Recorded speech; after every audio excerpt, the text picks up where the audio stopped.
살아남는 이들 제 45장 불법의 비밀. 사도 바울은 데살로니가인들에게 보내는 두 번째 편지에서 법안권 수립으로 규결될 큰 배도가 있으리라고 예언하였다.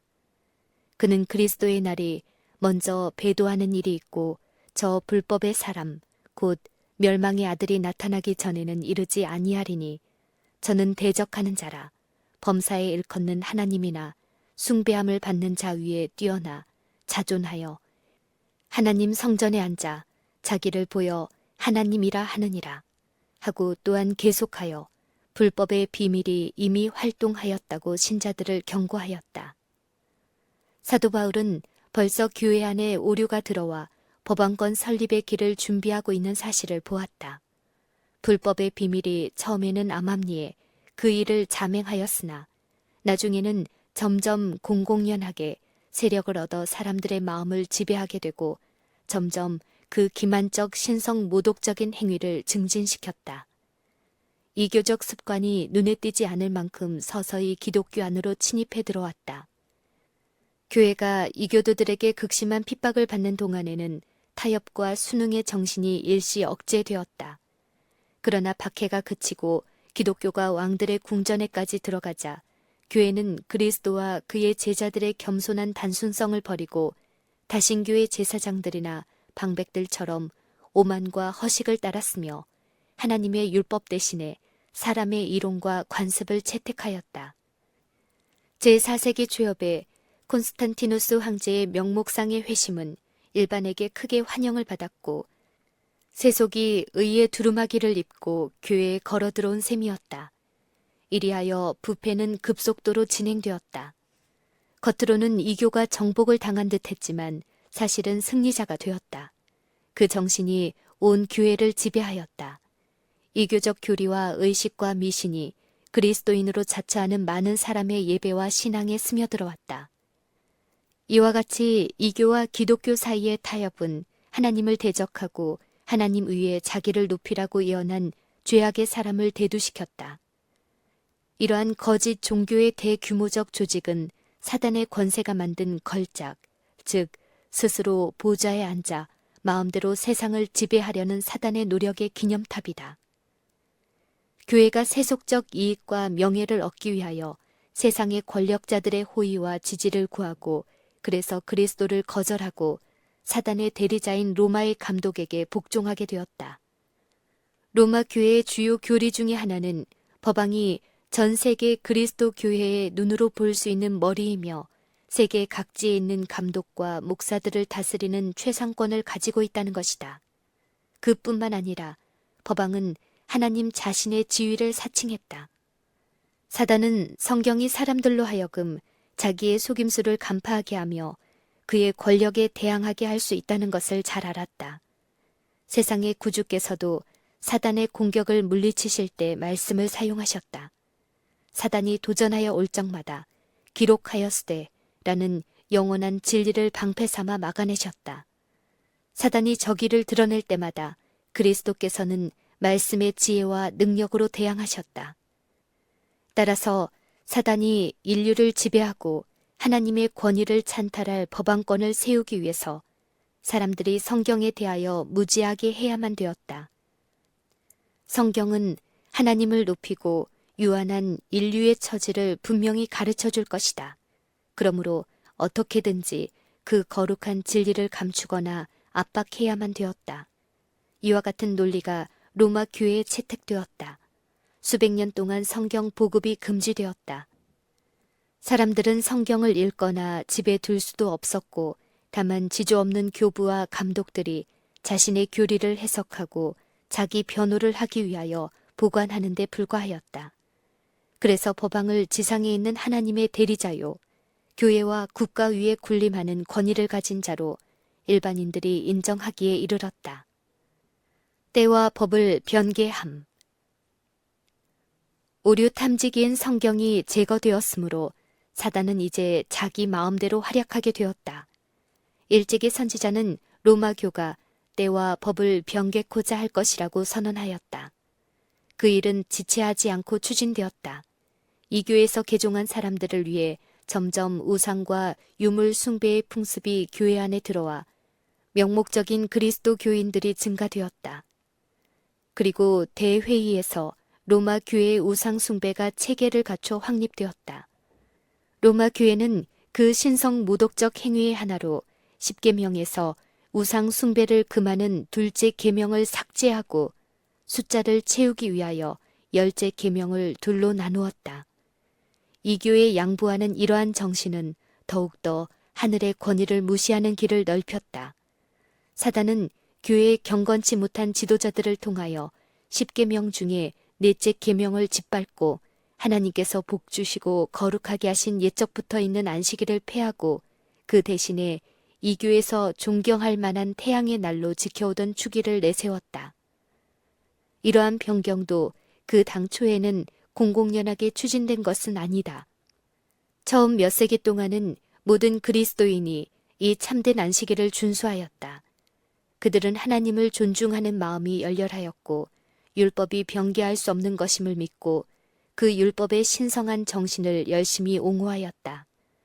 그러나 사단은 자기의 목적을 달성하기 위하여 그 대리자들을 교묘하게 활동하도록 하였다. 사람들의 주의를 일요일에 집중시켜 그날을 그리스도의 부활을 축하하는 날로 삼았다. 그날에 여러 가지 종교적 행사를 가졌으며 당시만 해도 이날은 단지 오락을 즐기는 날로 여겨졌다. 안식일은 여전히 따로 신성하게 준수하고 있었다. 아직도 이교도였던 콘스탄티누스 황제는 칙령을 발표하여 일요일을 전 로마 제국의 경축일로 삼았다. 그리고 그가 개종한 후에는 충성스러운 일요일 옹호자가 되어 자기의 새 신앙의 이익을 위해 그 이교의 칙령을 강제로 시행하였다. 그러나 아직도 그의 권위는 그리스도인에게 안식일을 주의 거룩한 날로 지키지 못하도록 온전히 막을 수는 없었다. 그래서 사단은 다른 방도를 택했는데, 즉 거짓 안식일을 참 안식일과 동일하게 높이는 것이었다. 콘스탄티누스의 칙령이 내린 지 몇 년 후에 로마의 감독은 일요일을 주의 날이라는 칭호를 붙여 불렀다.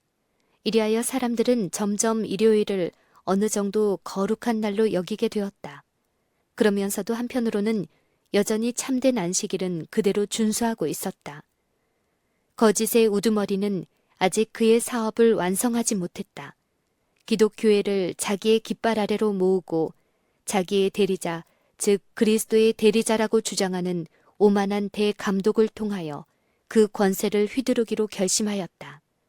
그는 반쯤만 회심한 이교도와 야심에 가득 찬 주교들과 또 세속적인 욕망을 가진 목사들을 통하여 그 목적을 성취했다. 그 이후 계속해서 대회의가 소집되고 그때마다 각지로부터 교회의 감독들이 소집되었다. 회의가 거듭될수록 점점 하나님이 제정해 주신 안식일은 낮추어지는 반면 일요일은 존귀하게 되어갔다. 마침내 이 교회 축제일이 바로 거룩한 제도로 존중되고 성경상 안식일은 유대교의 유물로 선언되어 이를 준수하는 자는 저주받을 자로 취급되고 말았다. 이리하여 그 큰 배도자는 마침내 범사에 일컫는 하나님이나 숭배함을 받는 자 위에 뛰어나 자신을 높이는 데 성공했다. 그는 전 인류에게 살아계신 참 하나님을 명백하게 가리키는 하나님의 유일한 율법을 감히 변경하려 하였다. 넷째 계명은 하나님이 천지의 창조주이심을 나타내고 또한 다른 거짓 신들과의 구별을 분명하게 한다. 제7일을 사람이 쉬는 날로 구별된 것은 창조 사업을 기념하기 위함이었다. 안식일은 살아계신 하나님을 존재의 근원이시오 존경과 예배의 대상으로서 사람들의 마음에 항상 기억하게 하기 위해 고안된 것이다. 사단은 사람들이 하나님께 대한 충성을 버리게 하고 그 율법을 준수하지 못하도록 애를 쓰면서 특별히 하나님이 창조주이심을 드러내는 그 계명을 없애고자 온갖 노력을 다했다. 오늘날 개신교 측에서는 일요일에 그리스도께서 부활하셨으므로 그날이 그리스도인의 안식일이라고 주장한다. 그러나 아무런 성경적 뒷받침이 없다. 그리스도나 그의 제자들은 이날을 결코 그처럼 존중시하지 않았다. 그리스도 교회 제도로 일요일을 준수하는 일의 기원은 사도 바울 시대에 이미 활동을 시작한 불법의 비밀이었다. 그러면 어디서 또는 언제 주께서 법안권이 낳은 이 자식을 양자로 삼으셨는가? 성경에 아무 근거가 없는 이러한 변경에 무슨 적당한 이유를 붙일 수 있겠는가? 제6세기에 이르자 법안권의 세력은 더욱 견고하여 갔다. 그 권위의 보좌를 제국의 수도에 정하고 로마의 감독은 전 세계 교회의 머리가 된다고 선포하였다. 이교는 이제 그 지위를 법안교에게 물려주었다. 용이 짐승에게 자기의 능력과 보좌와 큰 권세를 주었다. 이리하여 다니엘서와 요한계시록에 예언된 1260년간의 법안권 핍박이 계시된 것이다. 이에 그리스도인들은 그 지조를 굽히고 법안권의 의식과 예배를 받아들이든지 아니면 지하의 감옥에 갇히거나 고문대와 화형주 또는 목 베는 자의 도끼에 생명을 잃든지 그중 어느 것을 선택할 수밖에 없게 되었다. 이렇게 하여 부모와 형제와 친척과 벗이 너희를 넘겨주어 너희 중에 몇을 죽이게 하겠고 또 너희가 내 이름을 인하여 모든 사람에게 미움을 받을 것이라고 하신 예수님의 예언이 성취되었다. 충성된 사람들에 대한 핍박은 더욱 격렬하여져서 온 세상은 전쟁터가 되고 말았다. 수백 년 동안 그리스도 교회는 궁벽한 상간이나 인적이 드문 곳에서 그들의 피난처를 찾았다. 이에 대하여 선지자는 그 여자가 광야로 도망하매 거기서 1260일 동안 저를 양육하기 위하여 하나님의 예비하신 곳이 있더라고 예언하였다. 암흑시대. 로마 교회의 권자로의 등극은 암흑시대가 시작된다는 표시였다. 그 세력이 증가함에 따라 암흑도 더욱 짙어졌다. 신앙이 그 참된 기초가 되는 그리스도로부터 로마 법왕에게로 옮겨졌다. 사람들은 죄의 용서와 영원한 구원을 위해 하나님의 아들을 바라보는 대신에 법왕이나 그 대리자들인 교부나 감독에게서 구하게 되었다. 법왕을 저들의 중보자라고 믿고 그를 통해서만 하나님께 가까이 나아갈 수 있으며 그는 하나님의 대리자이기 때문에 그에게 절대 복종하지 않으면 안 된다고 가르쳤다. 그리하여 그의 명령을 순종하지 않는 자는 당연히 육체나 영혼의 엄한 벌을 받아야 한다는 것이었다. 그리하여 사람들의 마음은 하나님을 떠나 실수투성이요 잔악한 사람들, 더구나 그들을 통하여 제 마음대로 권력을 행사하는 암흑의 왕에게로 마음이 향하게 되었다. 죄악이 신성이라는 가명을 쓰고 있었다. 성경이 금지를 당하거나 인간이 자기를 지극히 높일 때에는 항상 이러한 괴율과 기망과 불법에 대하여 경계하지 않으면 안 된다. 사람의 법과 전통이 높임을 받고 하나님의 율법을 무시한 결과로 부패에 빠지게 되었다. 위기의 때. 이때야말로 그리스도 교회에 있어서 위기의 시대였다. 신실한 기수가 매우 드물었다. 진리를 증거하는 사람이 전혀 없지는 않았으나 그 당시에는 오류와 미신이 세력을 장악하고 있어서 참된 종교는 이 세상에서 사라진 것처럼 보였다. 복음은 자취를 감추었고 종교의 외양만 득세하여 사람들은 엄격한 종교의 규칙에 매여 숱한 괴로움을 받고 있었다. 그 사람들은 법왕을 단지 중보자로 바라볼 뿐 아니라 죄를 속하기 위해서는 자신의 행함을 의지해야 한다는 가르침을 받았다. 긴 순례 여행과 고행, 그리고 유물 숭배와 교회당, 제단, 수도원의 건립과 거금 헌납 등 이러한 일만이 하나님의 진노를 그치게 하고 그의 은혜를 입게 하는 것이라고 가르쳤다. 마치 하나님께서 사람처럼 사소한 일에 진노하시고 또는 예물이나 고행으로써 그 진노를 푸신단 말인가. 세월이 지날수록 더욱더 그릇된 교리가 로마로부터 나왔다. 법안권이 수립되기 전부터 이교 철학자들은 주목을 끌었으며 교회 내에서 영향력을 행사하였다. 개심하였다고 스스로 말하는 많은 사람들 가운데 저희의 이교적 철학에 집착되어 그 연구를 계속할 뿐만 아니라 이교도를 감화시키는 데 필요하다 하여 다른 사람들에게까지 그것을 권장하고 있었다. 이리하여 묵과할 수 없는 오류가 그리스도 교회 안에 침투하였다. 이러한 오류 가운데서도 특별히 두드러진 것은 사람이 본시 불사불멸하는 존재요. 따라서 죽은 자의 영혼이 의식을 가졌다는 교리이다. 이 교리는 로마가 설립한 성자에 대한 기도와 마리아 숭배의 기초를 닦았다. 또 일찍부터 법왕권의 신조에 통합된 바 불신자가 최후의 영원한 지옥의 고통을 당할 것이라는 이단설도 또한 여기서 나온 것이다. 그리고 로마교가 이른바 연옥이라는 명명한 이교적 허구가 소개되어 어리석고 미신적인 군중을 위협하였다. 이 이설에 의하면 영원한 형벌을 받지 않아도 될 영혼은 범한 죄에 해당하는 만큼의 형벌을 받을 곳인 바로 연옥에서 불완전한 상태가 정결하여지고 나면 천국에 들어가게 된다는 것이다. 로마교는 또 신도들의 공포심과 악습을 이용하여 돈을 벌고자 또 하나의 거짓을 만들어냈다. 이것이 곧 면죄부이다. 법왕군에 참가하여 그의 국토를 확장하고 대적을 징벌하며 법왕의 정신적 최상권을 부인하는 자를 멸절하는 자에게는 과거와 현재와 미래의 모든 죄가 사유함을 받고 그가 받을 고통과 형벌에서 해방된다는 약속이다. 그리고 또한 헌금을 교회에 내면 죄로부터 자유함을 얻되 자신뿐만 아니라 현재 죽어서 연옥불에서 고통하고 있는 친구의 영혼까지도 구원할 수가 있다고 가르쳤다.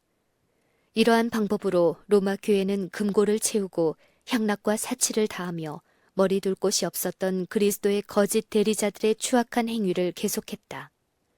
성경 가운데 제정된 성만찬 예식도 미사라는 우상 종교의 희생 제도로 바꾸어 놓았다.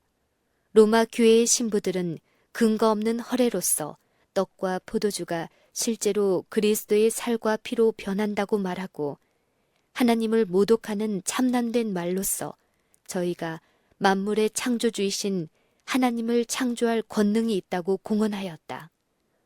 모든 그리스도인들은 죽음의 위협하에 이 가공할 신성 모독적 이단을 믿는다고 고백하라는 요구를 받았다. 이 요구를 거절하는 자들은 화형을 당하였다. 법왕권의 대낮은 세계의 도덕적 밤중이었다. 성경은 일반 민중들뿐 아니라 신부들조차도 알지 못했다. 옛날 바리새인들처럼 로마 교회의 지도자들도 자기 죄를 드러내주는 빛을 싫어하였다. 의의 표준인 하나님의 율법을 저버리고 권력을 무제한으로 남용하며 악행을 거리낌 없이 자행하였다. 온갖 기망과 탐욕과 방탕이 성행하였다. 사람들은 부귀나 혹은 지위를 얻기 위하여 어떠한 범죄라도 감행하였다. 법왕과 감독의 궁궐은 극도의 방탕을 연출하는 장소이었다. 어떤 법왕들은 너무도 비인도적인 행위를 자행했기 때문에 이들 교회의 고관들을 괴물로 여긴 세상의 통치자들은 그대로 묵인할 수 없다 하여 그들을 면직시키려 한 일도 있었다.